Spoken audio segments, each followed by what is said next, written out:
মাতৃহারা দুটি সন্তানের মতো ভেঙে পড়ুক, তাহলে এই মাতৃহারা দুটি সন্তানকে কে দেবে সান্ত্বনার বাণী, কে দেবে আশার ভরসা? আপনি আপনার আনন্দ দুলালকে নিয়ে অন্তপুরে যান, আমি রানী রাজলক্ষ্মীর মৃতদেহটা সৎ কাজের ব্যবস্থা করি মহারাজ। সেনাপতি মীর কাসেম, মহারাজ আমি জানি মীর কাসেম, আমি যদি এভাবে ভেঙে পড়ি তাহলে আমার আপন দুলালকে কে সান্ত্বনা দেবে, কে রানীর সৎকার করবে?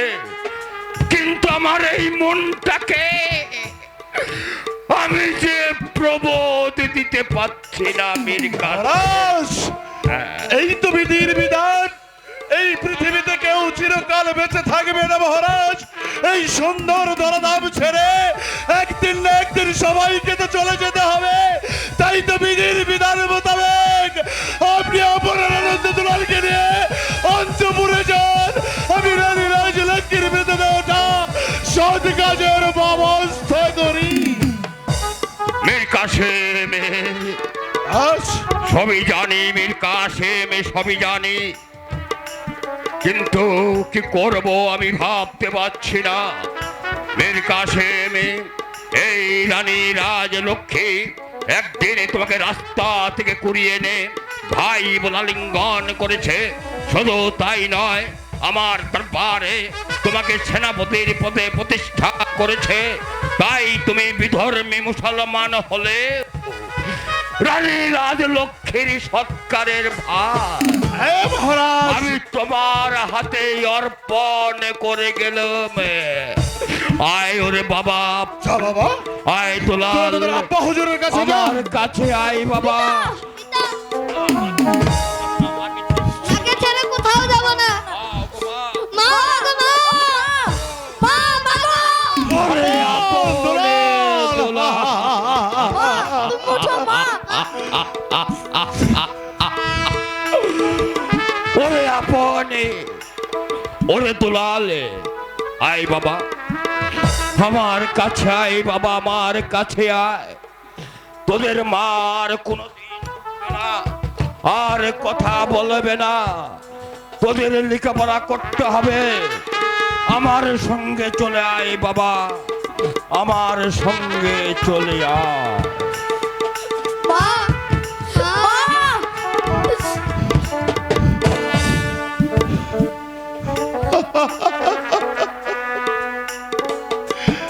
ওগো দেবী, আমি মুসলিম যুবক যেদিন রাস্তার ধারে পড়ে ডুকরে ডুকরে কাঁদছিলাম, এই পৃথিবীতে আমার আপনজন বলতে কেউ ছিল না। মহারাজ আমাকে রাস্তা থেকে ঘুরিয়ে এনে তোমার দরবারে জায়গা দিয়েছিল বলে তুমি মায়ের অভাব ভুলিয়ে দিয়েছ, তুমি আমাকে ধর্মপুরের প্রধান সেনাপতি করেছ, তোমার আপনার আনন্দ দুলালকে আমার হাতে রেখে গেছ, তুমি স্বর্গ থেকে আশীর্বাদ করো, আমি যেন পারি তোমার প্রত্যেকটা কথা জীবনের শেষ বিন্দু রক্ত দেওয়ালে রক্ষা করতে পারি, রক্ষা করতে পারি। হুঁশিয়ার, হুঁশিয়ার! সেনাপতি মীর কাসেম, তুমি মহারানীর পবিত্র দেহ স্পর্শ করো। কেন? কারণ তুমি বিধর্মী মুসলমান। মুসলমান? হ্যাঁ, তুমি যদি মহারানীর পবিত্র দেহ স্পর্শ করো তাহলে মহারানীর পবিত্র দেহ অপবিত্র হয়ে যাবে, সে কোনোদিন স্বর্গে যেতে পারবে না। আমি বিধর্মী মুসলমান। ইতিহাসের পাতা খুলে দেখুন মন্ত্রী জং বাহাদুর, বখতিয়ার খিলজি হতে প্রতিটি পাতায় পাতায় প্রতিটি ছত্রে ছত্রে যার সাক্ষ্য গ্রহণ করছে ইসলাম ধর্ম মহান ধর্ম। আজ ইসলাম ধর্ম বলে আমি রানী রাজলক্ষ্মীর কাজ বন্ধ করতে পারবো না। বলি তাহলে রানী রাজলক্ষ্মীর মৃতদেহটা সৎ কাজ কে করবে? কেন এই মন্ত্রী জং বাহাদুর করবে? কারণ দেবী রানী রাজলক্ষ্মী স্বর্গীয় ব্রাহ্মণ, আমিও স্বর্গীয় ব্রাহ্মণ। তুমিও ব্রাহ্মণ, রানী রাজলক্ষ্মী ব্রাহ্মণ, রানী রাজলক্ষ্মীর মৃতদেহটা তুমি সৎ কাজ করবে? হ্যাঁ, আমি সৎকার করব। হ্যালো ঠিক আছে মন্ত্রী জং বাহাদুর, আপনার কথাই রইল। তবে যাবার পূর্বে আপনাকে দুটি কথা বলে যাচ্ছি, কান পেতে শুনে বলে রাখুন। যাও। ইয়াদ রাখবেন, যদি রানী রাজলক্ষ্মীর মৃতদেহটা ভালোই ভালোই সৎ কাজ করুন তবে ভালো, আর যদি রানী রাজলক্ষ্মীর মৃতদেহটা নিয়ে কোনো ছেলে না করেন তাহলে মনে রাখবেন, ক্ষমা করে দিতে পারে আপনার পায়ের নিচের মাটি, ক্ষমা করে দিতে পারে আপনার উপরের আকাশ, ক্ষমা করে দিতে পারে আপনার 33 কোটি দেবতা। খোদার কসম, মুসলিম জামাত মীর কাসেমের হাত থেকে কেউ আপনাকে রক্ষা করতে পারবে না। অতএব হুঁশিয়ার, হুঁশিয়ার, বহুত বহুত হুঁশিয়ার, হুঁশিয়ার।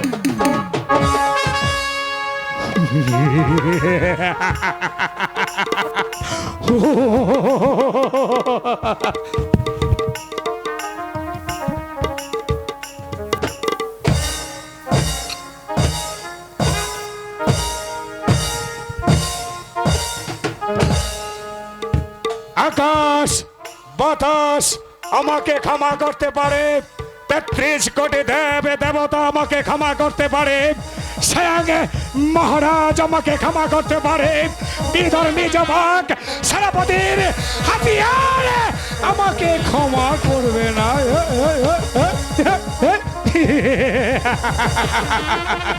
আরে যাও যাও যাও, তুমি গিয়ে তোমার মহারাজকে সান্ত্বনা দাও।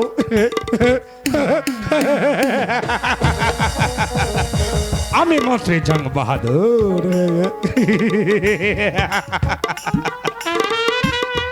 আমি ইচ্ছে করলে দিনকে রাত বাড়াতে পারি, রাতকে দিন বাড়াতে পারি, শুধু পারি না ওই মুদ্রাটাকে চিন্তা করতে। আমি কি করব?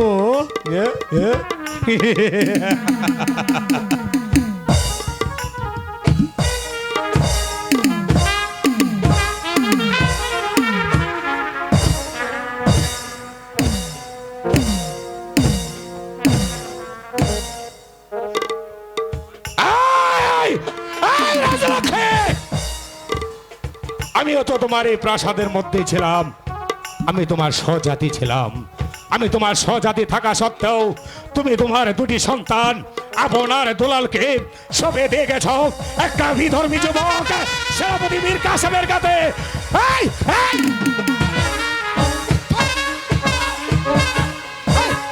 আমি কি পারতাম না?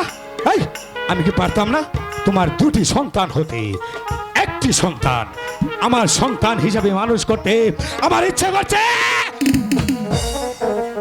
না না না, তুমি যে প্রতিহিংসার আগুন এই বুকের মধ্যে জ্বালিয়ে দিয়েছো, সেই আগুনে তোমার এই ধর্মপুর রাজ্যটাকে আমি একটা শ্মশানে পরিণত করব।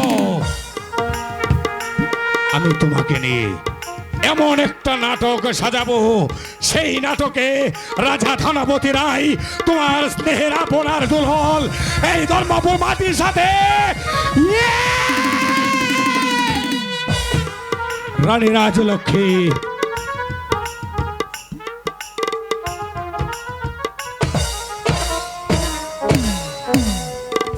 তুমি মহারাজকে প্রতিজ্ঞা করিয়েছ সে যেন আর কোনোদিন দ্বিতীয় দ্বার গ্রহণ না করে। প্রথম কাজ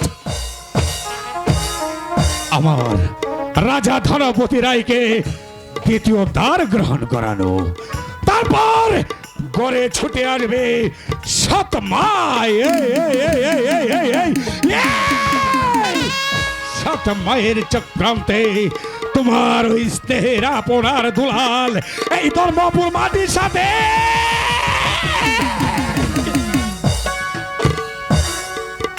দেবী রানী রাজলক্ষ্মী, তুমি তোমার স্বামী সন্তানের করুণার্থনাদ স্বর্গ থেকে শুনবে, আর আমি তা দেখে অট্ট হাসি হাসবো।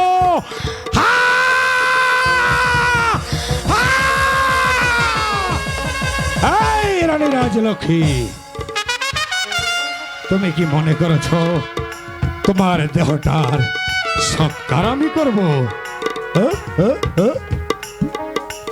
এই রানী রানী রাজলক্ষ্মী, তোমার দেহটাকে আমি টেনে হেসে ফেলে দেব ওই নর্দমার স্তপে। সেখান থেকে সিগালে সকলে তোমাকে টেনে হেসে ভক্ষণ করবে। আর তা দেখে আমি দূর থেকে অত হাসি আনবো।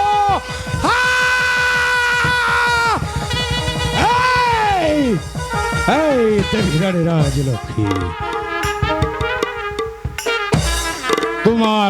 তোমার স্বামী সন্তানের করুণার্থনাদ শুনে তুমি স্বর্গে বসে বসে কাঁদবে। আমি মন্ত্রী জং বাহাদুর হারব। তোমার কান্না আমার হাসি দুটি মিলে হবে মহাপ্রলয়।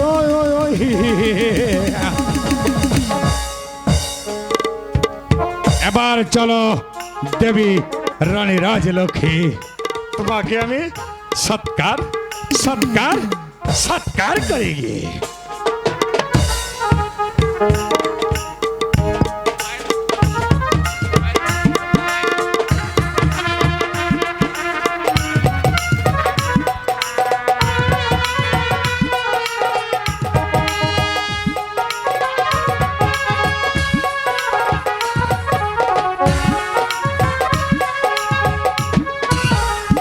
তোমার দেহটা আমি আমার কাঁধে তুলে আমি আজ প্রতিজ্ঞা করলাম, তোমার এই সাজানো গুজানো সংসারটাকে আমি একটা শ্মশানে পরিণত করব।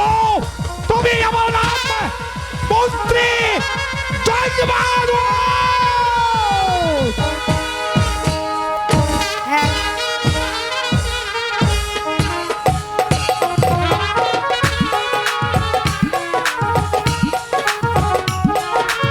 দূরান্ত থেকে আগত আমার প্রাণের চেপে আমার তোমাদের দর্শক মন্ডলী, সম্মানিত সুধী সাউন্ড বাড়াও।